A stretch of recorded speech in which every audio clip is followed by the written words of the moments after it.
P T I کے امیدوار شہریار ریاض کو پارٹی ٹکٹ 3 کروڑ روپے کے عوض دیا ہے۔ تو یہ ہے شیخ رشید صاحب کا ایک بڑا الزام براہ راست عمران خان کے اوپر کہ انہوں نے خود یہ ڈیل کی اور انہوں نے یہ ٹکٹ بیچا ہے۔ تو یہ شیخ رشید جو آج سے کچھ روز اگر لاسٹ سٹیٹمنٹ بھی آپ ان کی دیکھیں تو وہ کہہ رہے تھے کہ میں عمران خان کا وفادار ہوں، میں نے عمران خان کے ساتھ وفاداری کی ہے۔ تو یہ ٹھیک، عمران خان کو 10 سال قید اور پھر آج توشہ خانہ میں 14 سال قید کی سزا انہیں کہ ایک ہی دن بعد، بلکہ اسی روز آج ہی جو عمران خان صاحب کو توشہ خانہ میں سزا سنائی گئی، اور آج ہی شیخ رشید صاحب نے جب ان کو موقع ملا جیل میں یہ بات صحافیوں تک پہنچانے کا تو انہوں نے یہ سٹیٹمنٹ داغ دی ہے کہ عمران خان ٹکٹ کے پیسے لے کے ٹکٹ جاری کرتے ہیں۔ تو یہ تھی شیخ رشید صاحب کے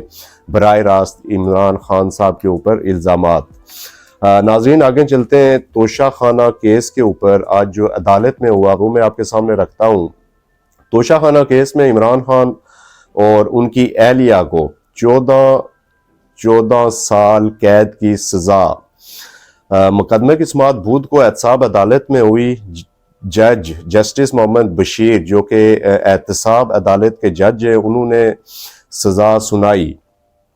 فیصلے کے بعد بشرا بی بی نے اڈیالہ جیل پہنچ کر گرفتاری دے دی۔ عمران خان اور ان کی اہلیہ کو کسی بھی عہدے کے لیے 10 سال نااہل بھی قرار دیا گیا ہے، جبکہ سزا کے ساتھ 98 کروڑ 70 لاکھ روپے کا جرمانہ بھی عائد کر دیا گیا ہے۔ سماعت کے دوران عدالت میں عمران خان سے جب 342 کے بیان کے بارے میں پوچھا گیا تو عمران خان نے کہا کہ میں یہاں صرف حاضری کے لیے بلایا گیا ہوں۔ اس پر عدالت نے یعنی کہ جج صاحب نے ان کو کہا کہ آپ عدالت کا وقت ضائع نہ کریں، فوری طور پر اپنا بیان دیں اور عدالت کا وقت ضائع نہ کریں۔ یہ آج پھر عمران خان اور جج محمد بشیر کے درمیان مکالمہ ہوا۔ جج صاحب نے ان کو کہا کہ آپ عدالت کا وقت ضائع نہ کریں بلکہ جلدی اپنا جو 342 کا آپ کا بیان ہے وہ ریکارڈ کروائیں۔ اس کے اوپر عمران خان صاحب عدالت سے یہ کہہ کر چلے گئے کہ مجھے صرف حاضری کے لیے بلایا گیا ہے، میری حاضری ہو گئی ہے، میں یہاں سے جا رہا ہوں۔ تو اس کے فوری بعد جج محمد بشیر صاحب نے توشہ خانہ کیس میں ان کو 14 سال قید کی سزا سنانے کا فیصلہ جاری کیا۔ تو یہ تھا آج توشہ خانہ کا مختصر میں نے آپ کے سامنے احوال رکھا جو عدالت میں ہوا۔ اس کے بعد چلتے ہیں فیصلے کے بعد ایک جو بڑی ڈیولپمنٹ ہوئی وہ یہ ہے کہ فیصلے کے اوپر علیمہ خان صاحبہ نے جو کہ عمران خان صاحب کی ہمشیرہ ہیں، انہوں نے اس کے اوپر اپنا سخت رد عمل دیا اور اپنے وکیلوں پر برہم ہوئیں۔ عمران خان اور ان کی اہلیہ کو توشہ خانہ کیس میں 14 برس کی سزا سنائے جانے کے بعد علیمہ خان کا سخت رد عمل سامنے آیا ہے۔ اپنے وکلاء پر برہمی کا اظہار کیا۔ علامہ جیل کے باہر صحافیوں سے گفتگو کرتے ہوئے علیمہ خان نے کہا کہ ہمارے وکیل جواب دیں جنہوں نے کہا تھا کہ بار کونسلز اور بار ایسوسی ایشنز ہمارے ساتھ کھڑی ہوں گی۔ تو یہ پاکستان تحریک انصاف کے وکلاء ہوں، پاکستان تحریک انصاف کے سپورٹرز ہوں، ان کے لیڈرز ہوں یا رہنما ہوں، ان کی ایک یہ بہت بڑی خامی ہے یا ایک وہ بڑھ کے بہت زیادہ مارتے ہیں۔ وہ جب پریس ٹاک کر رہے ہوں یا پھر لوگوں کو کنونس کرنے کی کہیں بھی کوشش کر رہے ہوں تو وہ بڑی لمبی چھوڑتے ہیں۔ تو اسی طرح علیمہ خان اور عمران خان کی جو فیملی ہے اس کو بھی ان کے جو وکلاء ہیں انہوں نے یہ کہا ہوا تھا کہ آپ بے فکر رہیں، ہمارے ساتھ بار ایسوسی ایشنز ہیں، ہمارے ساتھ بار کونسلز ہیں، جب بھی اگر کوئی اس طرح کی بات ہوئی تو یہ سارے لوگ ہمارے ساتھ کھڑے ہوں گے اور عمران خان کے خلاف کوئی فیصلہ نہیں آئے گا۔ تو اسی لیے آج علیمہ خان صاحبہ نے ڈانٹا ہے اور بڑی برہمی کا اظہار کیا ہے۔ انہوں نے کہا کہ آپ تو کہہ رہے تھے کہ بار کونسلز بھی ہمارے ساتھ کھڑی ہوں گی اور ساتھ ہی جو وکلاء کی تنظیمیں ہیں وہ بھی ہمارے ساتھ کھڑی ہوں گی، تو وہ کہاں ہیں؟ اس کے بعد انہوں نے مزید اپنے وکلاء کو مخاطب کرتے ہوئے کہا کہ وکیل یہ بتائیں کہ ججز تو انہی میں سے بنائے جاتے ہیں، انہوں نے یہ بات کیوں نہیں دیکھی کہ ہمیں انصاف دلا سکتے ہیں کہ نہیں۔ تو ظاہر ہے اب میرے خیال میں چونکہ پاکستان تحریک انصاف بھی اور عمران خان صاحب بھی اس بات کے عادی ہیں کہ ان کو عدالتوں میں گڈ ٹو سی یو کہنے والا کوئی ہو، ان کی عدالتوں میں سرٹیفکیٹ جاری کرنے والا کوئی ہو، صادق اور امین کے سرٹیفکیٹ، تو پھر ان ججز کی بلے بلے ہوتی ہے۔ تو آج چونکہ یہ فیصلہ ان کے خلاف آیا اور اس فیصلے میں بڑی سزائیں سنائی گئی ہیں عمران خان صاحب کو، قطع نظر اس بات کے کہ اس فیصلے کے اندر کتنے لوپ ہولز موجود ہیں، اس فیصلے کے اندر کتنا ڈیو پروسیس اس کو فالو کیا گیا، بہرحال یہ عدالت کا فیصلہ ہے، اس کے اوپر میرے خیال میں چاہے کوئی بھی پارٹی ہو، جب عدالتیں کسی پارٹی کے حق میں فیصلہ کرتی ہیں تو وہی پارٹیاں ان عدالتوں کے اوپر اپنا اظہار اعتماد بھی کرتی ہیں، مگر جب کسی بھی پارٹی کے خلاف کوئی فیصلہ آتا ہے، کسی بھی لیڈر کے خلاف کوئی فیصلہ آتا ہے تو وہی پارٹیز، وہی لیڈران عدالت کے اوپر عدم اعتماد کا اظہار کرتے ہیں۔ تو ایسا ہی ہوا، آج بھی علیمہ خان صاحبہ نے مزید کہا کہ کوئی کیوں نہیں بول رہا، پھر انہوں نے اپنے امیدواران کے اوپر غصے کا اظہار کیا کہ سارے لوگ اپنی الیکشن کمپینز میں بیزی ہیں، سارے لوگ اپنے الیکشن کمپینز میں مصروف ہیں، یا عمران خان اور ان کے لیڈر کو اور ہمارے بھائی کو اتنی بڑی بڑی سزائیں سنا دی جا چکی ہیں اور آگے پتہ نہیں کیا سزائے موت کا فیصلہ کسی مقدمے میں نہ ہو جائے۔ تو اس کے فوراً بعد، فیصلے کے فوراً بعد، پاکستان تحریک انصاف کا جو آفیشیل ایکس اکاؤنٹ ہے، یعنی کہ جو ان کا ٹویٹر اکاؤنٹ ہے، اس کے اوپر بھی ایک پوسٹ کی گئی اور اس میں بھی کہا گیا کہ ہم عدالتی فیصلوں کو نہیں مانتے۔ آج کا یہ جو فیصلہ تھا یہ عدالتی تاریخ کا سیاہ ترین فیصلہ تھا۔ مزید کہا گیا کہ ایسے جو ٹرائلز ہیں ان کو ہائی کورٹس کی ڈسٹ بین میں ڈالے جانے کے لائق ہیں یہ ٹرائلز۔ تو مزید اس میں یہ کہا گیا پاکستان تحریک انصاف کی جانب سے کہ ہم ہائی کورٹ سے رجوع کریں گے، ہم یہ چیلنج کریں گے۔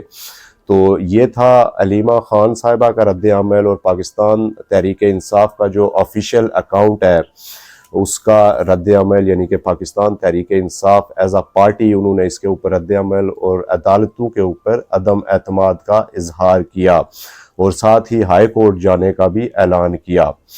اس کے بعد جی چلتے ہیں یہ جو توشہ خانہ کیس تھا، اس فیصلے کے بعد جب بشرا بی بی کو گرفتار کیا گیا، انہوں نے اڈیالہ جیل میں پہنچ کے گرفتاری دی، تو اس کے بعد مریم نواز شریف صاحبہ نے آج نارووال میں جلسہ عام سے خطاب کرنا تھا۔ تو اس سے پہلے یہ سارا فیصلہ بھی آ چکا تھا، بشرا بی بی کی گرفتاری بھی عمل میں لائی جا چکی تھی۔ تو اس کے بعد انہوں نے اپنا جو رد عمل دیا، انہوں نے ایک اچھے جسچر کا مظاہرہ کیا۔ انہوں نے کہا کہ بشرا بی بی کے جیل جانے پر خوش نہیں ہوں، انہوں نے اپنی ناخوشی کا اظہار کیا۔ ساتھ ہی انہوں نے کہا کہ نواز شریف کے خلاف سازش کرنے والے انجام کو پہنچ گئے۔ مریم نواز نے نارووال میں جلسے سے خطاب کرتے ہوئے کہا کہ مجھے میرے والد کے سامنے گرفتار کیا گیا۔ نواز شریف نے اس وقت کہا تھا کہ وقت ایک جیسا نہیں رہتا، جب انسان بے گناہ ہو تو قدرت بہادر بنا دیتی ہے۔ نون لیگ نظریاتی جماعت تھی، اسی لیے ظلم برداشت کر گئی۔ 5 ماہ کوٹ لکھپت جیل کی سزائے موت کی چکی میں رہی، مگر یہ سب گالم گلوچ کی سیاست پر ہی زندہ رہے۔ یہ ان کا اشارہ پاکستان تحریک انصاف کی طرف تھا کہ جب میں 5 ماہ کوٹ لکھپت جیل کی سزائے موت کی چکی میں قید تھی اور ڈیتھ سیل میں رکھا گیا تھا مجھے، تو تب پاکستان تحریک انصاف ہمارے اوپر گالم گلوچ کی سیاست کر رہی تھی۔ چاروں طرف جو ہے تو مقافات عمل کا شاکار نظر آتا ہے۔ تو یہ رد عمل تھا مریم نواز شریف صاحبہ کا اس فیصلے کے بعد۔ اس کے بعد بلاول بھٹو زرداری صاحب نے بھی آج عمران خان کی جو نااہلی ہے اس کے اوپر رد عمل دیا، اور بشرا بی بی کی گرفتاری، ان کے جیل جانے کے اوپر انہوں نے اپنا رد عمل دیا۔ انہوں نے بھی اس کے اوپر ناخوشی کا اظہار کیا۔ Chairman Pakistan Peoples Party Bilawal Bhutto Zardari نے کہا کہ سیاست کو ذاتی دشمنی میں بدلنے کا نقصان ملک کو تباہ کرتا ہے۔ بانی پی ٹی آئی کی نااہلی پر مخالفین جشن منا رہے ہیں۔ یوسف رضا گیلانی کی انہوں نے مثال دی کہ جب ان کو نااہل کیا گیا تھا تو یہی مخالفین جشن منا رہے تھے۔ یقیناً ان کا اشارہ پاکستان مسلم لیگ نون کی طرف تھا، مگر عمران خان کی نااہلی پر پاکستان پیپلز پارٹی خوشی نہیں منا رہی۔ یہ کہنا تھا بلاول بھٹو زرداری صاحب کا۔ وہ آج خیبر پختونخوا کے علاقے مالا کنڈ میں جلسہ سے خطاب کر رہے تھے۔ بلاول بھٹو کا کہنا تھا کہ مالا کنڈ نے دہشت گردی کا مقابلہ کیا ہے، شہادتیں قبول کی ہیں۔ 8 فروری کو موقع ملا ہے آپ کو کہ مالا کنڈ کے اصل نمائندوں کو منتخب کریں، ہم تمام مسائل اور مشکلات کا مل کر مقابلہ کریں گے۔ مزید انہوں نے کہا کہ سابق وزیر خارجہ نے بلاول بھٹو زرداری نے نواز شریف کے اوپر یہ کیسے ہو سکتا ہے کہ آج کل بلاول بھٹو زرداری کہیں خطاب کر رہے ہوں اور وہ قائد پاکستان مسلم لیگ نون کو اپنی تنقید کا ہدف نہ بنائے۔ تو حسب معمول انہوں نے میاں محمد نواز شریف پر تنقید کرتے ہوئے کہا کہ وہ 3 بار وزیر اعظم بنے اور ہر بار تقسیم اور نفرت کی سیاست کی۔ نواز شریف نے بھٹو کی بیٹی کے خلاف جعلی کیسز بنوائے۔ ان کا کہنا تھا کہ بانی پی ٹی آئی نے پھر انہوں نے عمران خان صاحب کے اوپر بھی تنقید کی۔ ظاہر ہے وہاں پہ پاکستان تحریک انصاف پاپولر ہے KPK میں، تو وہاں پہ تنقید کرتے ہوئے انہوں نے عمران خان کے اوپر کہا کہ بانی پی ٹی آئی نے نوجوانوں کو تبدیلی کی امید دلائی تھی۔ بانی پی ٹی آئی خود توبہ کریں، مکافات عمل دنیا میں ہی دیکھنا پڑتا ہے۔ ہم نے بانی پی ٹی آئی کو کہا تھا کہ عورتوں کو گرفتار نہ کرو، آج ان کی اپنی بیوی کو جیل میں جانا پڑ رہا ہے۔ آج خان صاحب کی اہلیہ کا جیل جانے پر مجھے دکھ ہے۔ خان صاحب کو مکافات عمل دیکھنا پڑ رہا ہے۔ خان صاحب کہتے تھے میں ان کو رلاؤں گا، آج وہ خود رو رہے ہیں۔ تو یہ تھا رد عمل بلاول بھٹو زرداری صاحب کا ایک تو نااہلی کے اوپر، جو بانی P T I Imran Khan کو کسی بھی عوامی عہدے کے لیے 10 سال کے لیے آج نااہل کر دیا گیا ہے، یعنی کہ اب وہ نہ تو پارٹی کی قیادت کا جو عہدہ ہے وہ رکھ سکیں گے، نہ ہی کسی پبلک عہدے کے اوپر فائز ہو سکیں گے۔ تو اس کے اوپر انہوں نے رد عمل دیا۔ آخر میں آپ کے ساتھ جو شیئر کرنا چاہتا ہوں وہ الیکشن کمیشن نے آج ووٹرز اور الیکشن کا جو عملہ ہے اس کے اوپر ایک بڑی پابندی عائد کر دی ہے۔ الیکشن کمیشن نے پولنگ اسٹیشن میں موبائل فون لے جانے پر پابندی عائد کر دی ہے۔ یہ الیکشن کمیشن کی جانب سے ایک بہت بڑا اقدام آج اٹھایا گیا ہے کہ پولنگ بوتھ کے اندر آپ اپنا موبائل فون نہیں لے جا سکتے۔ ساتھ ہی عملے کو بھی اس بات کا انہوں نے پابند بنایا ہے کہ صرف جو پریزائڈنگ افسر ہے اس کا فون آن رہے گا، باقی تمام عملہ اپنے سیلز فون بند رکھے گا۔ تو یہ تھا آج الیکشن کمیشن کی پابندی ووٹرز کے اوپر بھی اور الیکشن کے عملے کے اوپر بھی۔ ناظرین یہ تھا آج کا ویلاگ، امید آپ کو پسند آیا ہوگا۔ اگر آپ کو پسند آیا اس کو لائک، شیئر اور کمنٹ لازمی کیجئے گا۔ کل کے ویلاگ میں آپ سے پھر ملاقات ہوگی، مجھے تب تک کے لیے دیجیے اجازت۔ اللہ حافظ الناصر۔